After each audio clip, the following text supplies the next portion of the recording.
Door to door, sehati 5 menit. Pintu menuju kebersamaan. Salam Nusantara. Saya Katrin Moya masih bersama Mas Heri Blankon, owner dari Jeblon Nusantara Depok, Jawa Barat. Mas Heri, kita sudah bicara soal ruang dan manusia, permasalahannya, solusinya, segala macam. Lalu yang menjadi pertanyaan, bagaimana membuat gerakan penyadaran yang lebih massal sehingga semua orang menyadari pentingnya habitat yang dijaga, kemudian dibentuk dan dilestarikan. Gimana, Mas? Nah, ini yang menarik. Nah, Iya kan? Sebenarnya banyak juga lah teman-teman yang mempunyai pemikiran sama. Mungkin juga melakukan hal yang sama, tapi saling tidak terkoneksi. Nah, jadi melalui giat-giat podcast kayak seperti ini, kemudian kita bisa menularkan pikiran-pikiran sehingga terbaca oleh khalayak, sehingga kemudian kita saling terkoneksi, saling memperkuat. Apalagi kemudian menggunakan media sosial kayak seperti ini, kita bisa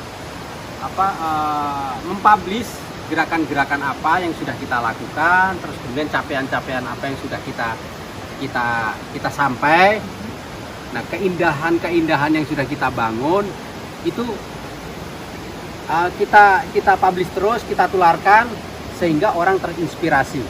Yang tadinya punya ide-ide kecil gitu kan, yang tadinya punya kontribusi-kontribusi kecil, kalau bisa kita konsolidasikan menjadi sebuah gerak bersama, nah ini akan terus menginspirasi orang, menularkan gagasan-gagasan, tindakan-tindakannya itu gitu.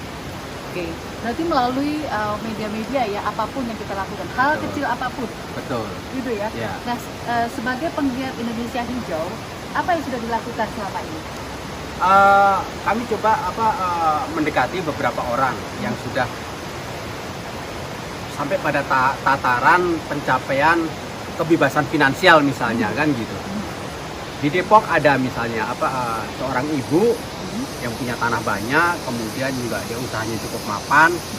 Akhirnya terinspirasi oleh ide-ide saya gitu untuk ingin berkontribusi terhadap kelestarian lingkungan gitu.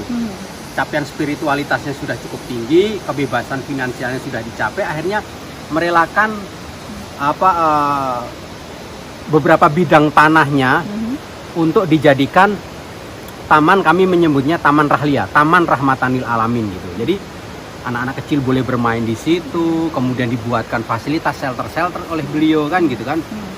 Kebetulan juga tanahnya itu ada di pinggir situ Sawangan, situ Tujuh Muara. Itu kurang lebih hampir 4.000 meter. Sadar betul bahwa itu tanah sempadan yang mestinya berfungsi sebagai kawasan penyangga, RTH gitu kan. Nah, tanpa ibu itu harus kehilangan rasa memilikinya, tapi ada nilai lebih atas kemanfaatan gitu. Jadi didedikasikan gitu. Itu menjadi ruang publik. Nama kami menyebutnya POPOS.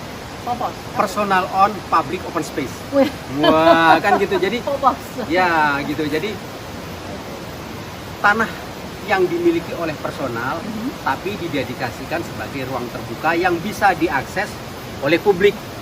Gitu. Ini kan menarik gitu kan gitu. Jadi kami coba menawarkan kebahagiaan lain daripada sekedar memegang catatan-catatan aset gitu, aset ekonomi, tapi ini coba aset ekologi. Oke, jadi Nah, jangan terlalu gitu. memprivatisasi dari lahan lah ya istilahnya. Ya. Mari kita jadikan lahan itu lahan yang bermanfaat. Gitu Betul. kan? Menjaga lingkungan dan juga untuk ada manfaatnya untuk masyarakat dan anak-anak yang bisa bermain. Mempunyai di sana. kemanfaatan yang lebih daripada sekedar itu diakui sebagai punya saya gitu.